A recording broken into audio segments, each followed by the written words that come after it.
is the Folksy Friend, and on this channel I talk about stories, in particular folktales, beliefs, and mythologies. On Tuesdays we talk about Tolkien. Today is Tuesday, so let's go. Melkor, the big bad of Middle-earth, has been imprisoned in the halls of Mondos. At this point, the Valar, including Orome, sit down to figure out what to do with the elves of Middle-earth. Some of the Valar thought it would be best for the elves to stay in Middle-earth, to be free to explore and bring some kind of order to the damaged land. Ulma was the loudest supporter of this plan. However, the majority of the Valar wanted the elves to come to Valinor. They were worried for the elves' safety. Many of Melkor's minions and dark creatures still roamed around Middle-earth.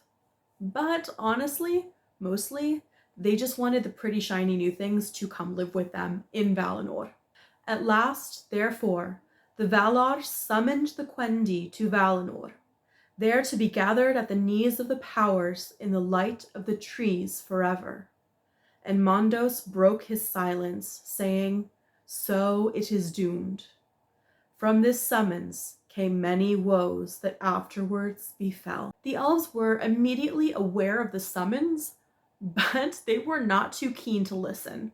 The only Valar they had actually seen was Orome. The others were just these terrifying creatures full of wrath who fought Melkor so viciously that it literally broke apart the land around them.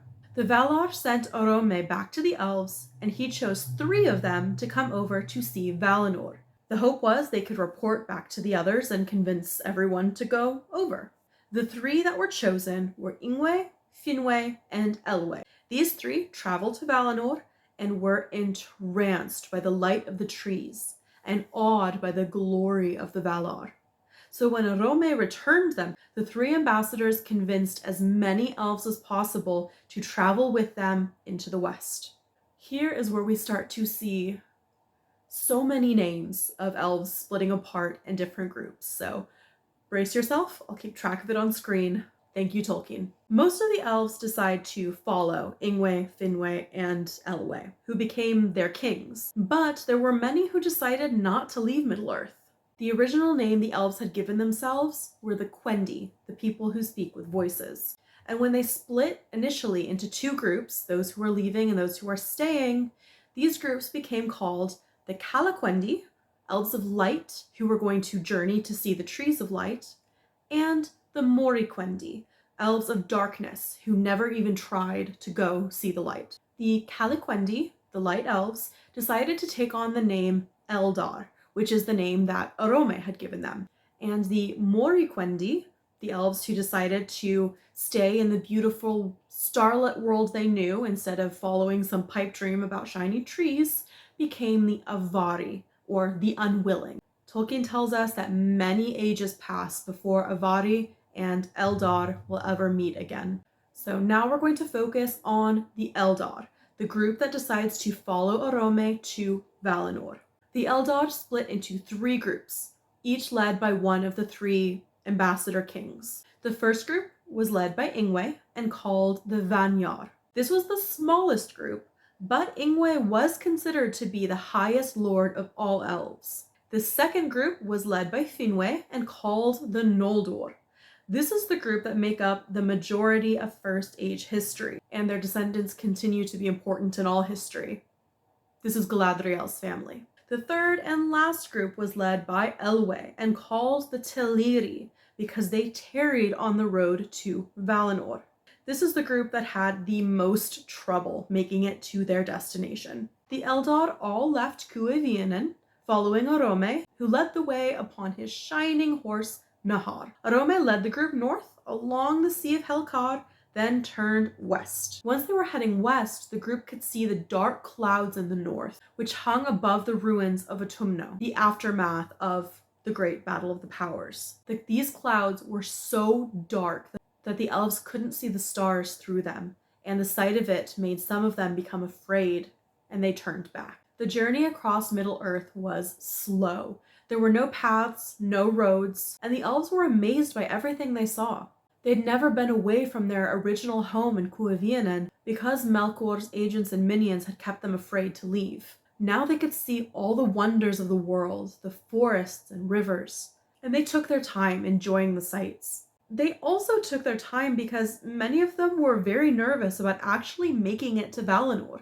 There were some times when Orome had to leave them to take care of other things, and instead of just continuing to move westward, the Eldar would just stop and enjoy the area around them and wait for him to return. After many years of this slow travel, the group stopped at the widest river they had seen so far and saw the tall, jagged mountains in the distance. The river was named Anduin the Great, and the mountains were the Hithaglir, or the Towers of Mist, otherwise known as the Misty Mountains. Melkor himself had raised those mountains and made them rough to make it more difficult for Orome to ride around Middle-earth. The Vanyar and the Noldor crossed the river with Orome, and he led them up into the mountains. The Teleri had been enjoying the riverbanks, and when it finally came to be their time to cross, they finally looked up at those mountains and they became afraid and they stopped. From the Teleri, an elf named Lenwe decided to turn away. He led a group down the river, moving southward.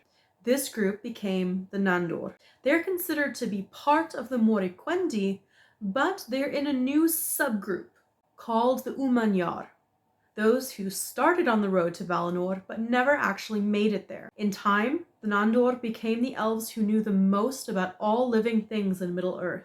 The Vanyar and Noldor eventually came down from the mountain passes, traveling over the Blue Mountains and into the westernmost part of Middle-earth. They traveled over the land, finally reaching the sea that separated them from Aman. At the sight of such an enormous body of water, they were afraid. Many in their groups went back to the hills and forests of Beleriand behind them. Orome left them there to go ask the Valar how he was supposed to get them across the water. As it stood, their only option was the Helcaraxe in the far north, but that was a very dangerous road, and he knew that if they went that way, many elves would die. While the Vanyar and the Noldor waited for Orome to come back, the Teleri finally made it up into the Misty Mountains and then through Eriador. Their king, Elwë, was close friends with Finwë, king of the Noldor, and this kept him moving forward because they were afraid they would be left behind by their friends. The Teleri passed over Eriluin and into Beleriand, pausing to rest at the river Gelion. In time, the Teleri went past the river and settled in East Beleriand. The Vanyar and Noldor were around the coast and in West Beleriand, waiting for Orome to come back for them. The elves all rested and kind of wandered around enjoying the forests. Elwë, king of the Teleri, in particular spent a lot of time in the woods because he was searching for his friend Finwë, not knowing that Finwë was actually further into West Beleriand. It was during one of these times that he just so happened to go through Nan Almoth, a dark part of forest, and he was stopped by the sound of nightingales. Then he heard singing and fell into a trance, following the sound to a glade where he met Melian, who stood shining in the darkness. It was love at first sight. Elwë went to her and took her hand. Then a spell fell over them both, rooting them unmoving in place for many, many years. Now, back with the main group of elves. The Valar knew that they could not send the elves across the Helcaraxe, so instead they sent Ulmo to kind of pick them up and ferry them across the water. Ulmo first came to them and saw that they were afraid of the water, so he spent time speaking with them, playing them music, and eventually they came to be no longer afraid. Ulmo took an island from the middle of the sea, which had been created after the destruction of the lamps, and brought it to the Bay of Valar, near the elves. The Vanyar and the Noldor got on the island, and Ulmo pushed it across the sea, essentially ferrying them across like it were a ship. The Teleri had been in East Beleriand when Ulmo arrived, so they did not hear him or find out about the island ship until it was too late. When they finally did hear about it, they didn't want to leave because they couldn't find their king. Elwë was still lost deep in Non Elmoth. When they finally realized that the Vanyar and the Noldor were gone, that's when the Teleri ran to the coast, found that it was too late, and settled by the mouths of the river Sirion.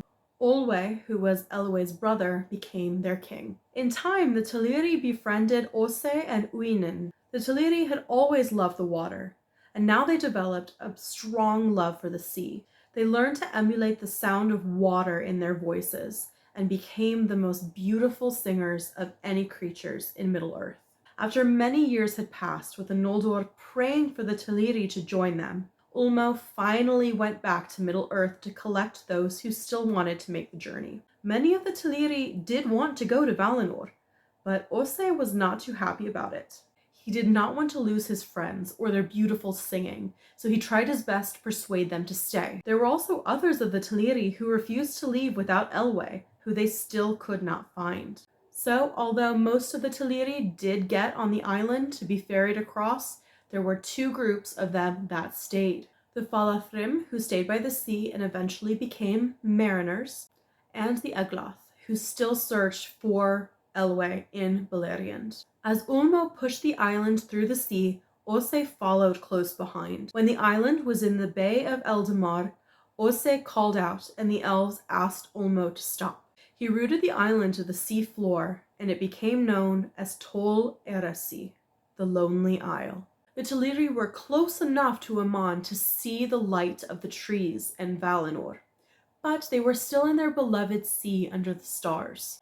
Ulmo was happy to leave them there because he believed that the elves should have stayed in Middle-earth to begin with, and he understood that this is what they wanted. The Valar were not happy, but there really wasn't anything they could do. Finwë was the most grieved, but once he learned that Elwë had never even made it onto the island, that he was still back in Middle-earth, he accepted that he wasn't going to see his friend again until the day they both died. This ended the great journey, and the elves all settled into their new homes. I hope you'll join me next week when we talk about how exactly they settled into those new homes. Which Valar became close with which groups of elves? Where did they live? Straw huts, castles, who knows? We'll talk about it next week. I hope you enjoyed spending some time with me here today. If you enjoyed this, please leave a like, a comment, and I'll see you next week.